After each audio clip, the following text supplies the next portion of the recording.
वहीं वित्त मंत्री दिया कुमारी ने विधानसभा में बजट पेश किया। बजट को लेकर लगातार इंतजार किया जा रहा था कि ये बजट लोगों के लिए कितना खास होगा। वहीं चिकित्सा के क्षेत्र के अंदर भी सरकार की ओर से भर्ती को लेकर नवाचार किया गया। अस्पतालों को और बेहतर बनाने के लिए भी घोषणा की गई है। बजट को लेकर चिकित्सा विभाग से जुड़े हुए लोगों से बातचीत की संवाददाता सतवीर राठौड़ ने।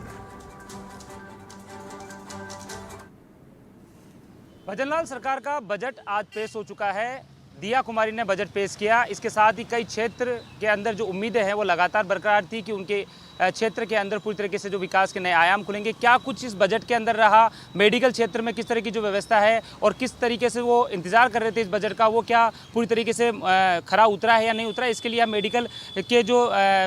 कर्मचारी हैं उनसे भी हम बातचीत यहाँ पर करने की जो कोशिश है वो यहाँ पर करेंगे। प्यारेलाल जी, आप हमारे साथ में। लगातार बजट का जो इंतजार है वो किया जा रहा था, वो घड़ियाँ खत्म हो चुकी है। क्या लगता है कि इस बजट के अंदर कुछ खास मिला है मेडिकल को? निश्चित रूप से हम राजस्थान के मुख्यमंत्री ने प्री बजट से माननीय मुख्यमंत्री महोदय ने हमारे कर्मचारियों के साथ डायलॉग भी किया था और उस हमने मांग की कि राजस्थान के अंदर चिकित्सा सेवाओं में नर्सेज की बहुत भारी कमी है और आज बजट के अंदर उन्होंने 4000 नर्सिंग कर्मियों की घोषणा करी है और 1000 चिकित्सकों करी है। निश्चित रूप से कुछ ट्रॉमा सेंटर खोले, 6 ट्रॉमा सेंटर खोले, वो स्वागत। हमने मांग करी थी माननीय मुख्यमंत्री महोदय से कि राजस्थान की भौगोलिक परिस्थिति नहीं बहुत बड़ी लंबी चौड़ी है, इसके अंदर नर्सेज की भारी कमी है, चिकित्सक की भी बहुत कमी है। ग्रास रूट पर जो पीएचसी हैं वहाँ एक नर्सिंग स्टाफ की नई नियुक्ति हो, वहाँ ईसीजी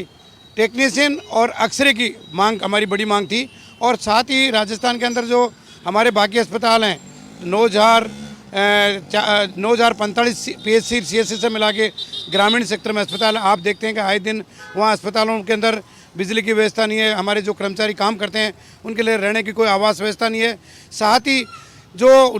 हमारी जो पदोन्नति के अवसर हैं कि राजस्थान के सरकार ने कहा था कि कैबिनेट के अंदर कि कार्मिकों का 2 बार साल के अंदर प्रमोशन होगा, परंतु बहुत ही दुर्भाग्य की बात है कि हमारा प्रमोशन पिछले 23 महीने से लगातार सरकार के सामने प्रक्रियाधीन है। प्रमोशन हो गया परंतु किसी कारणवश से उसका प्रमोशन भी नहीं हो पा रहा है। साथ ही हमारी एक बहुत बड़ी एक आशा थी कि नर्सेज का कैडर की पुनर्गठन की, क्योंकि 1984 के और 1962 के बाद आज तक नर्सेज का कैडर का पुनर्गठन नहीं हुआ है, जिससे नई नर्सेज की भर्तियाँ ही नहीं हो रही हैं। आज आप नए 6 ट्रॉमा सेंटर खोलें, 35 नई कर्मनोट अस्पताल कराएं उपजिला, उनमें जो स्टाफ लगाएंगे वो इधर उधर से जिला हेडक्वार्टर से स्टाफ को तोड़ के उधर से एक पैटर्न के सिस्टम से माननीय मुख्यमंत्री से हमें उस बजट के अंदर जो उन्होंने सीएमआर में मांग रखी थी, सभी कर्मचारी संगठन थे, उसमें कहा कि निश्चित रूप से मैं राजस्थान का माननीय मुख्यमंत्री और प्रधानमंत्री का ये है कि समग्र विकास, सबका स्वास्थ्य, परंतु उस स्वास्थ्य को ध्यान में रखते हुए राजस्थान की सरकार अगर शिक्षा क्षेत्र में और पूरे बजट का 1.6 करोड़ पूरे बजट में माननीय जो वित्त मंत्री जी हैं दिया कुमार जी ने 1.6 उस बजट में घोषणा करी है, तो राजस्थान की भौगोलिक परिस्थिति को ये हम तो जहाँ कर्मचारी मानते हैं कि इससे और ज़्यादा बेहतर देते, फिर भी सरकार ने जैसा दिया है उसका वेलकम करते हैं। और जो बाकी मांग है माननीय मुख्यमंत्री से निवेदन करेंगे कि बजट में अभिभाषण के दौरान अगर जो बची हुई मांगे हैं राजस्थान के नर्सिंग कर्मियों को नई भर्तियाँ हो, हमारे कैडर का पुनर्गठन हो, निदेशालय की स्थापना हो और कम से कम चिकित्सा सेक्टर में जहां डॉक्टर्स नहीं रहते वहां नर्सेज को दवाई लिखने का अधिकार। बिल्कुल, यहाँ पर जो बात है वो यहाँ पर कही जा रही है क्योंकि वो बजट यहाँ पर पेश हो चुका है और खासतौर पे जो चिकित्सा विभाग से जुड़े हुए कर्मचारी वो भी इसका वेलकम करें, लेकिन कुछ जो कमियां हैं वो भी यहाँ पर दिखाते हुए नजर आ रहे हैं कि अगर उसमें भी बेहतर जो काम है वो यहाँ पर हो सकता था। सर, आपको क्या लगता है बजट को लेकर, आप क्या प्रतिक्रिया देंगे जिस तरीके से आज बजट यहाँ पर धरातल पर रखा गया है? राज्य सरकार से हमें बहुत ज़्यादा उम्मीद थी। राज्य सरकार से राजस्थान के 8 लाख कर्मचारी पेंशन के लिए बहुत बड़ी सौगात लेने वाले थे।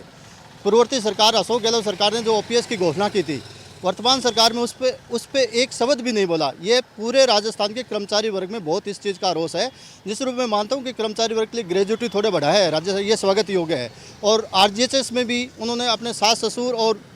पिता और माता के लिए एक यूनिट जोड़ने का बोला है, वो स्वागत योग्य है। लेकिन कर्मचारी आज भी आस लगाए बैठे हैं कि पुरानी पेंशन पे जो राजस्थान में एक पहल की थी पूर्ववर्ती सरकार में, उस पर अपनी स्थिति स्पष्ट करे और कर्मचारियों को वैसी की वैसी पुरानी ओपीएस योजना लागू करने का मैं मांग करता हूँ। जी देखिए, बिल्कुल अपनी अपनी जो बात है वो यहाँ पर रखी जा रही है, क्योंकि देखिए जब बजट आता है तो उम्मीदें काफ़ी होती है और उस उम्मीदों पर खरा उतरने के बाद में ही अपनी अपनी जो बात है वो रखी जाती है। आप प्रदीप जी, आप क्या लगता है कि जिस तरीके से बजट यहाँ पर रखा गया, कई जो कमियाँ थी वो यहाँ पर गिनाई गई और जिस तरह से और भी बात करें तो अपनी जो चीज़ें हैं वो भी यहाँ पर बताया, जिसमें सरकार ने अपनी जो बजट यहाँ पर घोषणा की थी उसमें कई वेलकम भी यहाँ पर करते हुए नजर आ रहे हैं, स्वागत भी कर रहे हैं। राजस्थान सरकार ने आज के बजट में प्लेसमेंट एजेंसी संविदा कर्मियों के लिए कुछ भी नहीं रखा और पूर्व सरकार ने आरएसडीसी बोर्ड का गठन किया था, जिस पे हमें उम्मीद थी कि इसका नोटिफिकेशन जारी करके समस्त ठेका प्रथा पे लगे हुए कर्मचारियों को इसमें शामिल किया जाएगा और वेतन विसंगति दूर की जाएगी। एक अल्प वेतन में, एक मजदूर से भी कम वेतन में